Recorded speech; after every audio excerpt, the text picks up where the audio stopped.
Bharatiya Janata party जब से बिहार में सत्ता से बेदखल हुई है, ऐसा परेशान, ऐसा बेचैन, बेचैन आत्मा बन गई है भारतीय जनता पार्टी।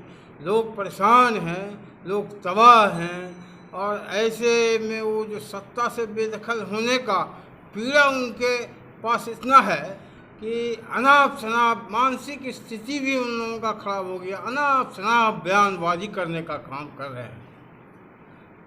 कोई बयान दे रहे हैं कुछ, कोई बयान दे रहे हैं कुछ। अरे हमारे राष्ट्रीय अध्यक्ष आदरणीय ललन बाबू ने प्रधानमंत्री को अगर बहरूपिया कह दिया तो आप इस पर आप तरह तरह की बातें अब कर रहे हैं। बहरूपिया शब्द के बारे में उसका परिभाषा जानते हैं?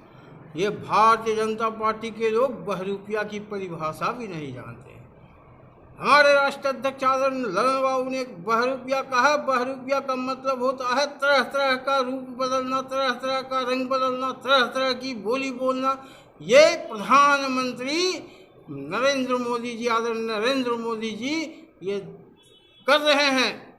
पूरे जगह जहाँ चुनाव है वहाँ चुनावी भाषण में इनकी बोली सुन लीजिए, किस तरह का अस्तर गिरा हुआ बोली और बयान ये अपने संबोधन में देते हैं। आदरणीय मुख्यमंत्री नीतीश कुमार जी के बारे में इन्होंने 15 के चुनाव में यहाँ क्या नहीं कहा था? डीएनए खराब है नीतीश जी का। बोलिए, ये क्या भाषा सभ्य भाषा था? नहीं। और उसके बाद जब सरकार में रहे, सब साथ में थे, नीतीश कुमार जी के बारे में उन्होंने क्या कहा? कहा नीतीश बाबू देश के सबसे बड़े समाजवादी नेता हैं। डॉक्टर लोहिया कर्पूरी ठाकुर के बाद नीतीश बाबू ही एकमात्र भारत में समाजवाद के नेता हैं। आश्चर्य है, तरह तरह की बोली, तरह तरह की बात, समझ में नहीं आता। ये भाजपा सत्ता से बेदखल होने के बाद परेशान हो गई है। अरे ललन बाबू के बारे में, हमारे राष्ट्रीय अध्यक्ष के बारे में बोलते हो और कहते हो कि राष्ट्रीय अध्यक्ष ललन बाबू ने कहा कि बहरूपिया है, जिससे प्रधानमंत्री का नहीं पूरे अति पिछड़ा समाज का जो है अपमान हुआ, क्योंकि अति पिछड़ा समाज से वो आते हैं। अरे झूठ क्यों बोलते हो? अति पिछड़ा शब्द कहीं बिहार के अलावा कहीं है ही नहीं। और पिछड़े वर्ग के क्या प्रधानमंत्री सिर्फ पिछड़े वर्ग के प्रधानमंत्री हैं? प्रधानमंत्री पूरे भारत की 130 करोड़ जनता के प्रधानमंत्री हैं। अगर तुम पिछड़े वर्ग के अपमान की बात करते हो तो यह बात कह करके तुम प्रधानमंत्री सहित देश की 130 करोड़ जनता का अपमान ये भारतीय जनता पार्टी के लोग कर रहे हैं। आरक्षण के विरोध में तरह तरह की बातें इन लोगों के मुंह से सुनिए और बयान कुछ देंगे, बोलेंगे कुछ। अरे आरक्षण विरोधी यह भारतीय जनता पार्टी प्रारंभ से ही है। इनके जो इनके आका हैं मोहन भागवत जी ने कह दिया है कि आरक्षण समाप्त होना चाहिए। इसके पहले गोलवलकर साहब ने भी कहा था। और इन लोगों का उद्देश्य है, आज देखिए प्रधानमंत्री आदरणीय नरेंद्र मोदी जी के नेतृत्व में केंद्र सरकार सबको निजीकरण कर रही है। निजीकरण में, चूंकि निजीकरण में आरक्षण लागू होगा नहीं, स्वतः आरक्षण समाप्त होगा। उसके अलावे ये जो भारत में जो पिछड़े वर्ग, अति पिछड़े वर्गों को जो आरक्षण मिल रहा है, ये बाबा साहब भीमराव अम्बेडकर के द्वारा दिया गया है। सामाजिक न्याय के प्रहरी आज जो है यहाँ आदरणीय नीतीश कुमार जी हैं, आदरणीय लालू प्रसाद जी हैं। और ये इन लोगों के नेतृत्व में हम लोगों को, पिछड़े वर्ग के लोगों को न्याय इन लोगों ने दिलाने का काम किया। और ये जब तक रहेंगे किसी कीमत पर भारतीय जनता पार्टी आरक्षण को समाप्त नहीं कर सकती है। थोड़े समय के लिए इनके एक वार्ड पार्षद जो भारतीय जनता पार्टी के हैं, उन्होंने मुकदमा कर दिया हाई कोर्ट में। और हाई कोर्ट ने स्टे कर दिया, ने आरक्षण को समाप्त करने का निर्णय दिया। उस पर जो है सुप्रीम कोर्ट गई हुई है। क्योंकि हाई कोर्ट के निर्णय पर हम लोग कोई टिप्पणी नहीं दे सकते, लेकिन यह निर्णय जो है, यह निर्णय गलत है, यह बिहार सरकार का मानना है। और बिहार सरकार वहाँ उच्चतम न्यायालय में अपील दायर कर चुकी है। कुछ फैसला आना है। मैं बताना चाहता हूं कि ये लोग मनुवादी प्रवृत्ति के लोग और उल्टा हमारे राष्ट्रीय अध्यक्ष को कहते हैं सामंती सोच के। अरे समझना चाहिए इन लोगों को कि राष्ट्रीय अध्यक्ष ललन बाबू कर्पूरी ठाकुर के अनुयायी हैं। कर्पूरी ठाकुर के साथ रह करके उन्होंने राजनीति किया है और पिछड़े, दलित, अल्पसंख्यक और समाज के वंचित लोगों को मुख्य धारा में लाने के लिए लगातार राजनीति में उन्होंने प्रयास किया है। और हमारे दल का ही यह मानना है, दल का ही मुख्य आधार है, दल का मुख्य आधार है समाज के अंतिम पंक्ति के व्यक्तियों को आगे। डॉक्टर लोहिया ने कहा था जब तक समाज के वंचित लोगों को, पिछड़े वर्ग के लोगों को, अल्पसंख्यकों को, महिलाओं को, इन लोगों को मुख्य धारा में लाकर समानता में नहीं लाया जाए, समान अवसर नहीं मिले, तब तक देश और प्रदेश की तरक्की नहीं हो सकती। इसी समाजवादी सिद्धांत को लेकर के हमारे नेता सर्वमान्य नेता आदरणीय नीतीश कुमार जी आगे बढ़ चढ़ करके काम कर रहे हैं। और उनके अगुवाई में हमारे राष्ट्रीय अध्यक्ष आदरणीय ललन बाबू लगातार प्रयासरत हैं और जगह जगह घूम घूम करके लोगों की आवाज़ के रूप में अपनी आवाज़ को बुलंद करने का काम कर रहे हैं। इनका क्रिटिसाइज, इनके वक्तव्य का क्रिटिसाइज करने वाले भारतीय जनता पार्टी के लोग अपने गिरमान में झांक करके देखें उनकी क्या हालत है। आज कोई बात होता है, कहते हैं कि भाई प्रधानमंत्री को यह कहा गया, यह देश का अपमान है, यह कहा गया, यह पिछड़ा का अपमान। अरे तुम कब तक करोगे? तुम्हारा नाटकीय चेहरा, भारतीय जनता पार्टी का यह नाटकीय चेहरा सब लोग देख रहे हैं। आने वाले 24 के लोकसभा चुनाव में बिहार ही नहीं पूरे देश से भारतीय जनता पार्टी को बिहार की जनता और देश की जनता उखाड़ कर फेंक देने का काम करेगी और समाजवाद का परचम लहरेगा और समाजवादी नेता वहां नेतृत्व संभालने का काम केंद्र में करेंगे। मैं समझता हूं कि भारतीय जनता पार्टी के लोग अभी तक होश में नहीं है, उनको पता ही नहीं है कि क्या वो जानकारी भी नहीं रखते हैं, सिर्फ अनाप शनाप बयानबाजी। एक हमारे यहाँ है सम्राट चौधरी जी, इनको बना दिया गया है नेता विरोधी दल विधान परिषद का।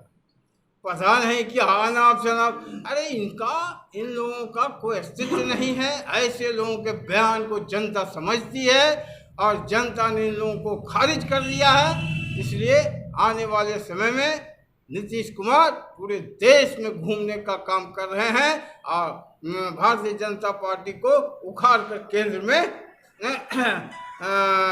जो जनता की असली सरकार है उस सरकार को बनाने का काम करेंगे। मनोरंजन मजूमदार, मुख्य जिला प्रवक्ता, जनता दल यूनाइटेड मुंगेर। देश में जो बेरोजगारी का आलम है उसके लिए आप क्या कहना चाहेंगे? देश में बेरोजगारी का जिम्मेवार भारतीय जनता पार्टी की केंद्र की सरकार है। केंद्र की सरकार की गलत नीतियों के कारण बेरोजगारों की बेतहाशा वृद्धि पूरे देश में हुई है। और इस ओर कभी उन्होंने कहा था चुनावी वादा में, प्रधानमंत्री आदरणीय नरेंद्र मोदी ने कहा था कि 2 करोड़ लोगों को प्रति वर्ष हम नौकरी देने का काम करेंगे। लेकिन देख लीजिए कितने लोगों को नौकरी मिला। इस 8 वर्षों में कितने लोगों को नौकरी मिला? वह नौकरी कहीं नहीं दे पा रहे हैं, बल्कि जो स्थायी नौकरी है, सरकारी नौकरी है, वैसे संस्थाओं को, वैसे कंपनियों को निजी हाथों में बेचने का काम कर रहे हैं। रेलवे को भी जहां लोग काम कर रहे हैं उनको भी बैंक का निजीकरण कर रहे हैं। इससे और भी बेरोजगारी बढ़ेगी और भी जो है आरक्षण का भी मुद्दा सामने आएगा, आरक्षण भी समाप्त होगा निजी संस्थानों में। भाजपा को जो लोग कहते हैं कि ये पूंजीपतियों की सरकार है, क्या ये बात सही है? बिल्कुल बिल्कुल एकदम सही। पूंजीपतियों की यह सरकार है। सिर्फ 2 उद्योगपति के लिए ये क्या नहीं कर रहे हैं। कर्ज माफ होता है, लाखों करोड़ रुपए का जो है कर्ज उनका माफ होता है। और दूसरी ओर जितना माफी अडानी और अंबानी साहब के परिवार का हुआ, उनके कंपनी का हुआ, उतना अगर माफ़ी करता तो पूरे देश में जो कर्ज लिए हुए हैं किसान, उनका माफ़ी हो जाता, उनका किसान का कर्ज माफ़ हो जाता। लेकिन उनका नहीं। अगर कोई कर्ज लेता है, कोई कर्मचारी है, कोई किसान है, कोई मजदूर है, बैंक से यदि कर्ज लेता है तो उसके यहाँ अगर किस्त गिरा तो वो कुल की जब्ती सब हो जाता है। लेकिन लाखों करोड़ों मिलियन रुपए का जो है कर्ज इन लोगों पर है और कर्ज माफ़ी होता है। आश्चर्य की बात है, कर्ज माफ़ी इन लोगों का होता है। ये स्पष्ट है कि ये पूंजीपतियों की सरकार है। पूंजीपतियों, उद्योगपति, जो बड़े उद्योगपति हैं, उन लोगों की सरकार है और ये काला बाजारियों को प्रश्रय देने वाली सरकार है और गरीब आवाम मिडिल क्लास के लोगों का यह अपने माध्यम से शोषण कर रही है। और मिडिल क्लास का लोग पूरे देश में प्रताड़ित है। किसान प्रताड़ित है, मजदूर प्रताड़ित है। मजदूर के अलावा और अन्य जो छोटे छोटे लघु उद्योग है बंदी के कगार पर चले गए हैं। कभी नोटबंदी, कभी कुछ। इन लोगों का नीयत नीति साफ नहीं है। भारतीय जनता पार्टी के लोगों का जनहित में इन्होंने कोई काम नहीं किया। सिर्फ लंबी बात बोलते हैं, बयानबाजी करते हैं और प्रचार तंत्र को अपने नियंत्रण में रख करके प्रचार करवाने का काम करते हैं। इनका ये धंधा रह गया है। अच्छे दिन की बात हुई थी, प्रधानमंत्री माननीय नरेंद्र मोदी जी ने कहा था अच्छे दिन आने वाले हैं। क्या वो अच्छे दिन आ गए हैं? अच्छे दिन तो आप देख रहे हैं कि कैसा अच्छा दिन आया है। किसान आत्महत्या कर रहा है, मजदूर जो है स्ट्राइक पर चले जा रहे हैं। सभी जगह देख लिए कर्मचारी सब बेचैन हैं, परेशान हैं। मध्यम श्रेणी के लोग परेशान हैं। महंगाई आसमान छू रही है। यही है अच्छा दिन। ये अच्छे दिन की शुरुआत है। ये अच्छे दिन की शुरुआत नहीं, अच्छा दिन जो है ये कभी ला ही नहीं सकते हैं। ये जो पहले था यूपीए के सरकार के समय में, उससे अधिक महंगाई। उसे आज देख लीजिए, पेट्रोल डीजल क्या है, बेतहाशा वृद्धि। कल तक यही लोग कहते थे। प्रधानमंत्री आदरणीय नरेंद्र मोदी जी जब विपक्ष में थे तो आंदोलन करते थे, भाषण देते थे महंगाई के सवाल पर। कहते थे 100 दिन में मैं महंगाई समाप्त कर दूंगा सत्ता मिलने के बाद। कहाँ गया वो महंगाई? और आसमान छू रहा है। आम आवाम लोग त्रस्त है, परेशान है। गरीबों को जो कहा गया उज्ज्वला योजना के तहत जो उन्हें सिलेंडर दिया गया, कहा गया था वो फ्री है, और फ्री का अभी लालच देके जो अभी काम हो रही है, जो अभी 1150 रुपये का सिलेंडर लिया जा रहा है, क्या गरीब इससे परेशान है? ये सब जो है इन लोगों का जो योजना है सब पूरी तरह फेल है। कहीं सिलेंडर है, कहीं सिलेंडर नहीं है, कहीं सिलेंडर के लिए अरे पैसा नहीं है। लोग गरीब को राहत देकर के उसको ऊपर उठाने की बात कीजिए। इस सिलेंडर वह भी देख लीजिए, सिलेंडर के मामले में कहीं किसी को सिलेंडर मिला है क्या? ये सब सिर्फ प्रचार किया जा रहा है। यह उज्ज्वला योजना, यह योजना, वो योजना, कहीं कोई योजना। बिहार में देखिए, बिहार में जो नीतीश कुमार जी ने जो वादा किया उस वादा को पूरा करने का काम हुआ है। मुंगेर की बात ले लीजिए, मुंगेर में मैं हूँ, मुंगेर जिला में जो हम लोग 74 के आंदोलन में जो संघर्ष किया करते थे, जो उस समय मांग किया करते थे विश्वविद्यालय का गठन हो। आज विश्वविद्यालय, मुंगेर विश्वविद्यालय का गठन आदरणीय नीतीश कुमार जी के नेतृत्व में बिहार सरकार ने किया। आज जो है दर्जनों शैक्षिक संस्थान यहाँ खोले गए हैं, दर्जनों शैक्षिक संस्थान में। और वानिकी महाविद्यालय जो बिहार में कहीं नहीं है, पहला मुंगेर में खुला है। और यहाँ एएनएम प्रशिक्षण केंद्र, जीएनएम प्रशिक्षण केंद्र, पॉलिटेक्निक कॉलेज, इंजीनियरिंग कॉलेज। अभी हाल में आपने देखा होगा कि मेडिकल कॉलेज की स्वीकृति हुई, उसके लिए राशि भी स्वीकृत हो गया, जमीन भी हो गया, उस पर निर्माण का काम होगा। और आने वाले समय में मेडिकल कॉलेज और अस्पताल उसका भी शीघ्र उद्घाटन किया जाएगा।